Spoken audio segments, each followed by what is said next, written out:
देखो, अगर अब भारत पाकिस्तान में हमला करता है ना, तो पाकिस्तान का सहयोग करेंगे सऊदी अरब और तुर्की, यानी टर्की देश। ऐसा क्या हुआ? क्योंकि अभी पाकिस्तान ने एक समझौता किया है, एक ट्रीटी पे साइन किया है। वो ट्रीटी क्या है? वो ट्रीटी है मक्का संयुक्त समझौता। ये मक्का में हुआ है, सऊदी अरब के, इसलिए इसका ये नाम है। और अब इसके तहत अगर किसी भी एक देश में कोई देश हमला करता है, सऊदी अरब में कोई करता है या फिर टर्की में कोई करता है, तो देखो इसमें कौन से देश शामिल है? सऊदी अरब, तुर्की और पाकिस्तान, ये 3 गुट हैं इसमें। इसमें किसी भी एक देश में अगर हमला होता है तो माना जाएगा कि ये तीनों के ऊपर हमला किया गया है। ठीक है, देखो यहाँ पे ये लिखा हुआ है ना,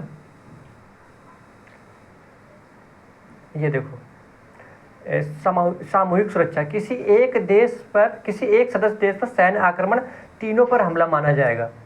तो ये इस प्रकार से किया गया है। तो किस क्षेत्र पे हुआ है समझौता? देखो, अगर इसमें क्षेत्र देखते हैं अगर हम, तो क्षेत्र इसमें कौन सा है?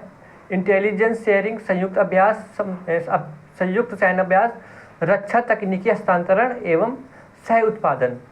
ठीक है, इन तीनों के बीच ये समझौता किया गया है। तो देखो ये इस प्रकार से समझौता हुआ है। तो पाकिस्तान की हालत तो वैसे भी काफ़ी जर्जर थी, काफ़ी गरीब देश था, तो इससे काफ़ी पाकिस्तान को फ़ायदा भी होगा। देखो क्या होगा, देखो सऊदी अरब अगर इसमें है, सऊदी अरब कैसे मदद करेगा? सऊदी अरब एक काफ़ी उसके पास पैसा है, जानते हो ना, सऊदी के पास बहुत सारा तेल है, ऑयल एक्सपोर्ट करता है पूरे दुनिया में, तो इसके पास बहुत सारा पैसा है सऊदी अरब के पास। तो ना वित्तीय एवं आर्थिक मदद करेगा ये तीनों गुट की। इसके अलावा क्या होगा? जो टर्की है ना, टर्की की भूमिका क्या? ये बहुत ही मतलब टेक्नोलॉजी में आगे है। तो सैन्य विनिर्माण क्षमता इसकी अधिक है, ड्रोन तकनीकी काफ़ी इसकी अच्छी है। तो और ये नाटो का दूसरा सबसे बड़ा सैन्य दल भी, मतलब ये नाटो का भी सैन्य दल है ना। तो एक प्रकार से यहाँ से टेक्नोलॉजी मिलेगी, और सऊदी अरब तो दे ही रहा है पैसे। तो पाकिस्तान क्या करेगा फिर? पाकिस्तान देखो, ये पाकिस्तान करेगा, पाकिस्तान गरीब देश क्या कर सकता है? पाकिस्तान ही एक ऐसा मुस्लिम देश है जिसके पास परमाणु है। देखो, एकमात्र परमाणु संपन्न मुस्लिम देश है, तो इसके पास परमाणु की शक्ति है। विशाल अनुभवी थल सेना, क्या ही अनुभवी है, इसमें ऐसे ही लिखा है पीडीएफ में। तो ये चीज़ें हैं। तो देखो ये चीज़ें आखिर अगर आप देखना चाहते हो कि आखिर ऐसा क्यों हुआ, इन लोगों ने समझौता क्यों किया, तो आप देख रहे थे कितनी अस्थिरता भी बनी हुई है। ईरान के साथ लगातार लड़ाई झगड़े हो रहे हैं, और अब अभी तक तो हॉर्मुज ही बंद था, लेकिन अब आप देखोगे कि लाल सागर जो है ना, वहाँ पे बाब अल मंदेब में भी प्रतिबंध लगा दिया गया है। तो ये सब जो वैश्विक अस्थिरता देखने को मिलती है, अमेरिका की सुरक्षा प्रतिबद्धता और अनिश्चितता। अमेरिका बहुत ही एक ऐसा देश है जो कोई इस पर विश्वास नहीं कर सकता अमेरिका पर, मतलब पलटू बिल्कुल है। कभी ये कह रहा है, कभी वो कर रहा है, नहीं कभी भारत की तारीफ भी करता है, कभी ये क्या करता है, टैरिफ लगा देता है भारत के ऊपर। तो अमेरिका के ऊपर विश्वास करना आजकल सही नहीं है।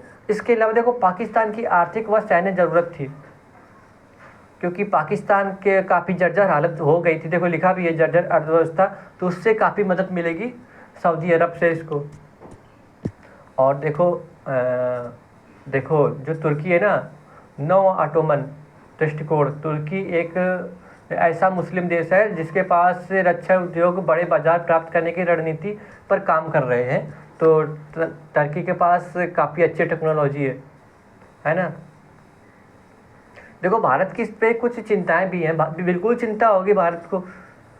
हाँ देखो, पाकिस्तान, तुर्की, सऊदी अरब अगर एक संगठन बना रहे हैं, तो तुर्की और पाकिस्तान ने विभिन्न अंतर्राष्ट्रीय मंचों, तुर्की और पाकिस्तान विभिन्न अंतर्राष्ट्रीय मंचों जैसे OIC पर लगातार कश्मीर मुद्दे पर भारत विरोधी रुख अपनाते हैं। देखो जो तुर्की देश है ना, देखो मैं आपको बताता हूँ, जो तुर्की देश है ना, वो पाकिस्तान का सहयोग करता है। अभी जो ऑपरेशन सिंदूर हुआ था, उसमें भी काफ़ी सारे ड्रोन सहायता की थी पाकिस्तान की, तुर्की ने। तो तुर्की हमेशा पाकिस्तान की सहमति को अपनी सहमति मानता है, और अपनी सहमति को पाकिस्तान की सहमति मानता है। तो ऐसे दोनों देशों में चलता है। तो अब अगर पाकिस्तान बोल रहा है कि कश्मीर हमारा है, तो तुर्की भी कहेगा कि हाँ कश्मीर पाकिस्तान का है।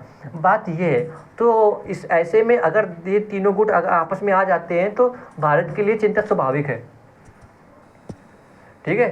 और यहाँ पे एक पॉइंट लिखा है उन्नत रक्षा प्रौद्योगिकी का पाकिस्तान में प्रभाव। अगर ये देश और साथ में आएंगे तो पाकिस्तान की टेक्नोलॉजी पावर और बढ़ेगी, जो कि भारत के लिए थोड़ा सा खतरा पैदा कर सकती है। देखो आगे क्या लिखा, सऊदी अरब के साथ भारत के संबंध एवं द्वंद्व। पिछले एक दशक से भारत सऊदी अरब ने मजबूत सुरक्षा व आर्थिक साझेदारी निर्मित की है। सऊदी अरब का पाकिस्तान तुर्की के साथ समझौता भारत के लिए संतुलन साधना चुनौती बनेगा।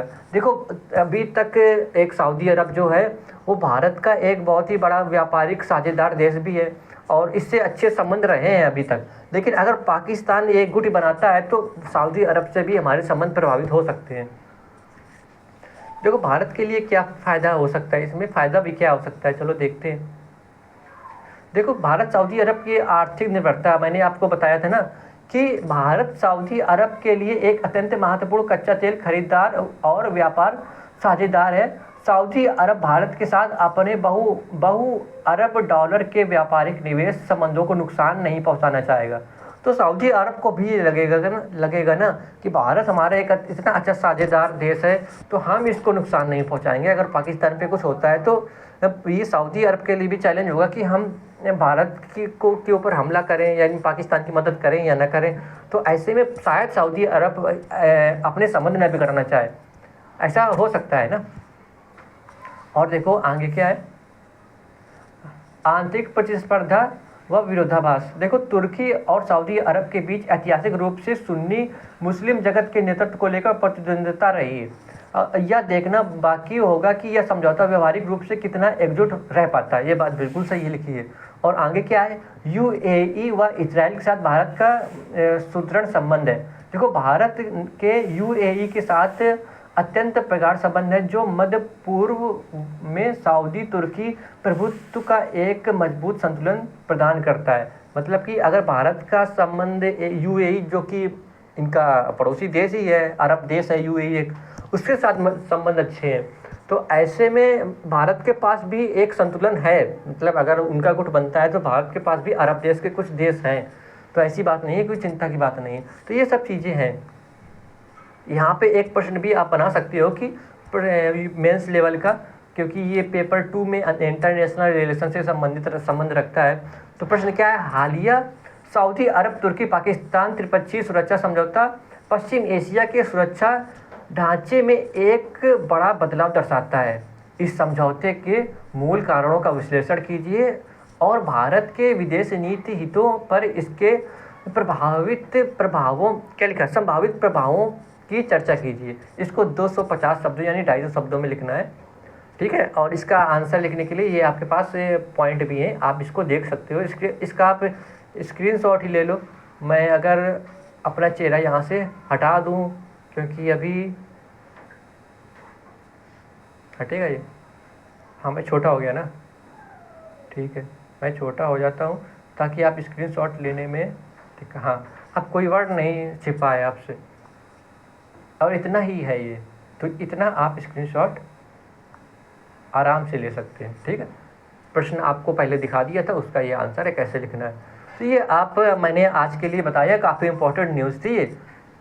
चलिए अब मिलते हैं, पॉलिटी क्लास का टाइम होने वाला है, पॉलिटी क्लास भी हम लेते हैं और इसी चैनल पे आने वाली है। हमारे चैनल को सब्सक्राइब रखना आप लोग।